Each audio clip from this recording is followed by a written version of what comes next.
Hello friends, विजय present करता है 100 capsule की सीरीज का 98th कैप्सूल, जिसमें ग्रामर भी है, वर्ड पावर भी है और कॉम्प्रिहेंशन भी। वह सब कुछ जो आपको किसी कंपटीशन को क्रैक करने के लिए चाहिए। आइए स्टार्ट करते हैं ग्रामर एंड यूसेज टिप से। It was for its biases and omissions rather than its demands that this syllabus came increasingly under attack from both dons and undergraduates. It was for its biases and omissions that this syllabus came increasingly under attack. It was for this that this happened. Right? It was for the cause that effect took place. It was for its biases and omissions rather than its demands that this syllabus came increasingly under attack. तो जब किसी syllabus पर biases और omissions का आरोप होगा तो उस पर अटैक तो होगा। बायसेस का मतलब होता है पक्षपात करना, किसी एक चीज को ज्यादा कवर करना, और ओमिशंस कुछ चीजों को भूल जाना। तो जिसको आपने ज्यादा कर लिया वो बायस है, जिसको आपने कम किया वो आपका ओमिशन है। तो यदि ऐसा सिलेबस में होगा तो डेफिनेटली अटैक तो होगा। तो पहला ही राइट है। Okay, for its biases and omissions, its लगाया है सिलेबस के लिए, इट्स बिल्कुल सही है। For its biases and omissions बिल्कुल सही, right. Under attack from both dons and undergraduates. Dons का मतलब होता है एक्सपर्ट्स, यूनिवर्सिटी के एक्सपर्ट प्रोफेसर्स, जो सब्जेक्ट के एक्सपर्ट्स हैं, जो महारथी हैं। अंडर ग्रेजुएट्स जो स्टूडेंट से पढ़ाई कर रहे हैं। This syllabus came increasingly under attack. Increasingly ये एडवर्ब है और ये केम को मॉडिफाई कर रहा है, वर्ब को मॉडिफाई करने वाला होगा एडवर्ब। ये भी सही लग रहा है। अब बचता है rather than it's demands. Rather than का मतलब होता है की बजाय, इसकी डिमांड्स की बजाय। अब देखिए पूरा फ्रेज है for its biases and omissions rather than it's demands. अब देखिए रादर देन के पहले और बाद में दो फ्रेजेस होते हैं और उनमें रूल ऑफ पैरेललिज्म अप्लाई होता है। वो दोनों एक ही स्ट्रक्चर के होना चाहिए। पहले लिखा है for its biases and omissions, तो बाद में होगा फॉर इट्स डिमांड्स। तो error lies in B part. Rather than के बाद आपको फॉर लगाना पड़ेगा। It was for its biases and omissions rather than for its demands that this syllabus came increasingly under attack from both dons and undergraduates. Okay friends, तो error lies in B part. Rule of parallelism कहता है कि rather than के ठीक पहले और ठीक बाद जो दो फ्रेजेस आ रहे हैं वो दोनों एक ही पैटर्न के होना चाहिए। चलिए आगे बढ़ते हैं दोस्तों। Let's come to today's word power. If she expected to blank as a doctor, Shilpa knew that she would have to study hard in medical college and work long hours to gain experience and skill. If she expected to dash as a doctor, यदि वो एक doctor के रूप में ऐसा करने की आशा करती थी तो शिल्पा को पता था she would have to study hard in medical college. उसको मेडिकल कॉलेज में बहुत कड़ी मेहनत करना पड़ेगी एंड और करना पड़ेगा वर्क लॉन्ग आवर्स, लंबे घंटों तक काम करना पड़ेगा to gain experience and skill, अनुभव और कौशल को प्राप्त करने के लिए। ऑप्शंस हैं परपेट्रेट, पैलिएट, पैल्पिटेट, प्रॉस्पर, मीडिएट। आइए देखते हैं ऑप्शंस के मीनिंग्स।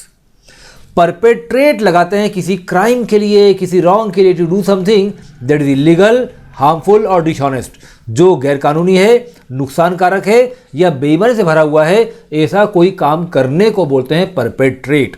तो निश्चित तौर पर if she expected to perpetrate as a doctor तो बिल्कुल नहीं हो सकता। अगला ऑप्शन है पेलिएट।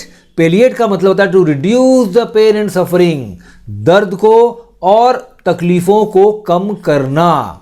अब ये पेलिएट हम केवल कब लगाते हैं? ये लगाते हैं बहुत ओल्ड एज के लिए या टर्मिनली इन लोगों के लिए जिनके साथ लग रहा है कि बहुत लंबा समय नहीं बचा है, हम उन्हें नहीं बचा सकते, तो कम से कम उनका पेन और सफरिंग कम करें, पेलिएट करें। और ये डेफिनेटली डॉक्टर का प्राइमरी पर्पस नहीं होता। तो if you expected to palliate as a doctor, यहां पर पेलिएट भी नहीं आ सकता। अगला ऑप्शन है palpitate, to beat faster than usual. आम तौर पर जिस गति से धड़कते हैं उससे ज़्यादा ये लगाते हैं फॉर द हार्ट, दिल के लिए, राइट। किसी चीज़ को शेक करने के लिए भी हम पैल्पिटेट का इस्तेमाल कर सकते हैं। ये हार्ट के लिए आता है। If you expected to palpitate as doctor, बिल्कुल नहीं। अगला है prosper, to grow and to do well, आगे बढ़ना और अच्छा करना। If you expected to grow as a doctor, if you expected to prosper as a doctor, prosper सही लग रहा है, पर फाइनल करने के पहले मीडिएट भी देख लेते हैं। मीडिएट का मतलब होता है to find an agreement between two parties, दो पक्षों के बीच में समझौता करवाना। ये काम एडवोकेट्स करते हैं, डॉक्टर्स नहीं करते, तो definitely prosper is the best option here. If you expected to prosper as a doctor, Shilpa knew that she would have to study hard in medical college and work long hours to gain experience and skill. आइए आगे बढ़ते हैं। Comprehension of the day, the new Indian express, August 23rd, 2020. The day of joy celebration was missing the usual upbeat mood this year. It was not only the coronavirus that had dampened the spirits and cast a pall of gloom. What has made India's situation more precarious is the Chinese betrayal and the clash in Ladakh that resulted in tragic loss of lives and has diverted India's attention from the war against the virus to the grave threat posed by a treacherous neighbor. It must be said to the credit of the government that it didn't lose much time to regain its nerve after the stunning blow. Very interesting passage. देखते हैं interesting words and phrases. पहला है usual upbeat mood. Usual का मतलब होता है प्रायः, normal, habitual. Upbeat का मतलब होता है happy, खुश। तो आम तौर पर जो आपका हैप्पी मूड होता है उसे कहेंगे यूजुअल अपबीट मूड। मूड मतलब स्वभाव, जिस तरह का भी आपका टेम्परामेंट है प्रेजेंटली वो आपका भी मूड है। डैम्पन्ड द स्पिरिट्स, ये लगाते हैं जब आपका पूरा उत्साह ठंडा पड़ जाए, आपकी खुशी कम हो जाए। Made unhappy, dampened past tense है। The bad news dampened my spirits, बुरी खबर ने मेरे उत्साह को खत्म कर दिया। मेड अनहैप्पी, सारा उत्साह खत्म कर देना। Cast pall of gloom, pall कहते हैं बादल को, पॉल ऑफ ग्लूम मतलब दुख का बादल, कास्ट मतलब फैला देना, हर तरफ कर देना। स्प्रेड सैडनेस एवरीवेयर, सभी तरह उदासी फैला देना। प्रिकेरियस का मतलब होता है कोई चीज़ तो बहुत ही सीरियस हो, जो बहुत रिस्की हो, जो बहुत खतरनाक है, उसे कहेंगे precarious situation. Grave threat posed by, threat होता है खतरा, और ग्रेव मतलब बहुत ही सीरियस, रियल। पोज्ड बाय किसी की तरफ से आपको जो खतरा है, a serious and real threat from, posed by somebody, from somebody. Treacherous, ऐसा इंसान जिस पर विश्वास नहीं किया जा सकता, अनट्रस्टवर्दी, जो हैबिचुअल लायर है, जो कहता कुछ है करता कुछ है, जो आदतन झूठा है, उसे कहेंगे ट्रेचरस। इंडिया के दो नेबर्स ट्रेचरस माने जाते हैं। टू द क्रेडिट ऑफ, जब किसी को किसी चीज़ का क्रेडिट दिया जाना चाहिए, किसी को किसी चीज़ के लिए अप्रिशिएट करना चाहिए, तो हम लगाते हैं to the credit of somebody, मतलब to appreciate somebody. To regain its nerve, nerve lose कर देना, हौसला खत्म हो जाना। टू रीगेन इट्स नर्व, अपना हौसला दोबारा कायम कर लेना। टू गेट कंट्रोल अगेन, पुनः नियंत्रण प्राप्त कर लेना। स्टनिंग ब्लो, एकदम शॉक कर देने वाला नुकसान, अनएक्सपेक्टेड शॉक, ऐसा झटका जो आपको चौंका दे बुरी तरह से, वो आपके लिए स्टनिंग ब्लो होगा। आइए पूरा पहले समझते हैं। The day of Joy celebration, उत्साह से भरे हुए सेलिब्रेशन का दिन। Was missing the usual upbeat mood, लेकिन इस दिन भी हमारा यूजुअल अपबीट मूड नहीं था।